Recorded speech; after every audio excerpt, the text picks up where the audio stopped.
Sorry आधे घंटे पहले लाते तो हम इन्हें बचा लेते हैं। तो उस केस में आपको क्या करना है, 5 ऐसे अलार्मिंग कंडीशन कि जब आप इस क्रिटिकल पोजीशन में हो जाते हो कि आपको होम रेमेडी चाहिए बिफोर कि आप डॉक्टर तक पहुँचें। आप कुछ ऐसा उपचार क्या करें जिससे हम पेशेंट को हॉस्पिटल तक बहुत अच्छे से पहुंचा सकें और उसको आगे का जो है प्रोसेस ट्रीटमेंट का दे सकें। हाई बीपी के पेशेंट हर घर में हैं, तो उनके रात के टाइम 12 बजे के बाद और 4 बजे के पहले जो है हार्ट पेशेंट का एक बार स्ट्रोक लेना बहुत ही कॉमन होता है डेली के रूटीन में, कि आप जब तक उसको डॉक्टर के पास ले जाते हैं, डॉक्टर कहता है सॉरी आधे घंटे पहले लाते तो हम इन्हें बचा लेते। तो वो टाइम स्पैम आपको कैसे बढ़ाना है ताकि हम मरीज को ट्रीटमेंट दे सकें। तो उस केस में आपको क्या करना है, ध्यान रखें, ये जो हमारे फिंगर्स के सामने ये नाखून जो मैं पॉइंट कर रही हूँ, इस पॉइंट को आप लोकेट करके ध्यान से देखें। ये हमारे बाइलेटरल है, मतलब दोनों ही हाथों की उंगलियों पे हम इसको इस्तेमाल कर सकते हैं। जब भी आपको लगे कि कोई पेशेंट बिल्कुल उसका जो है बीपी बहुत हाई चला गया है और आपको डॉक्टर तक जाने के पहले अगर उसको स्ट्रोक ना आ जाए, लाइफ उसकी खत्म होने से बचाने के लिए आपको सिंपली क्या करना है, आप कोई भी पिन ले लेंगे।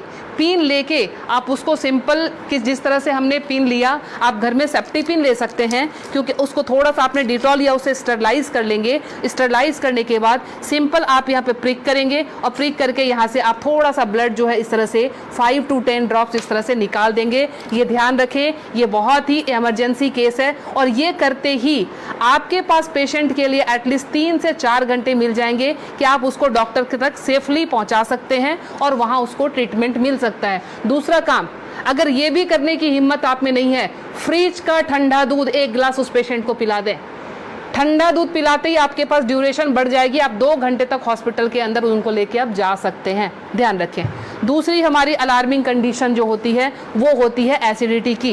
एसिडिटी समटाइम्स इतना हाई हो जाता है कि रात को सोना मुश्किल, सीने में जलन और भारीपन, उस केस में भी लगता है जैसे हमें हार्ट की प्रॉब्लम आ रही है। उसमें क्या करेंगे, उस केस में कि हमने इस पॉइंट को, एसिडिटी की केस में आपने इस पॉइंट को लेना। पॉइंट लोकेट कैसे करेंगे, तो आपने इस तरह से अपने थंब के इस वाले पॉइंट को, फर्स्ट पोर को यहाँ से मेजर कर लेंगे, खोल के यहाँ से मेजर करके आपका जहाँ ये टच हो रहा है यहाँ से आपने इसको प्रेस करना शुरू किया।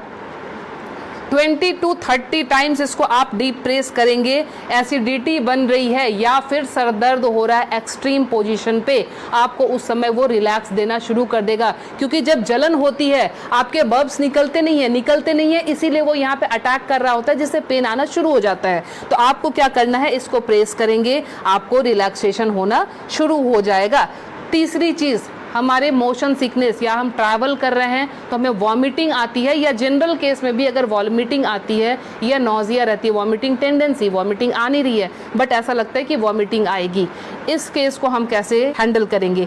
आप अपने ये रिस्ट के क्रीज ले लें। ये रिस्ट के क्रीज आपको दिख रहे हैं, इस क्रीज से, ये जो क्रीज हमारी बनी हुई है, इस क्रीज से अपने ही फिंगर को रखना है। ध्यान रखना है, अपने फिंगर के 2 फिंगर को रखना है। इसके बाद ये पॉइंट जहाँ पे आता है इसको आप लोकेट करेंगे और ध्यान से देखें, यहाँ पे 2 आर्टरी आ रही होती है। आप जब फील करेंगे 2 आर्टरी के बीच में, ये यहाँ पे आपको इस पॉइंट को अब दबाना शुरू कर देना है। अगर आप इसको तेज दबाएंगे, इमीडिएटली आपके वॉमिटिंग टेंडेंसी जो है वो वहीं स्टॉप हो जाएगी और ये आपके मोशन सिकनेस में भी काम करेगा। कहीं आप ट्रैवलिंग में जा रहे हैं तो वहाँ ये काम करेगा।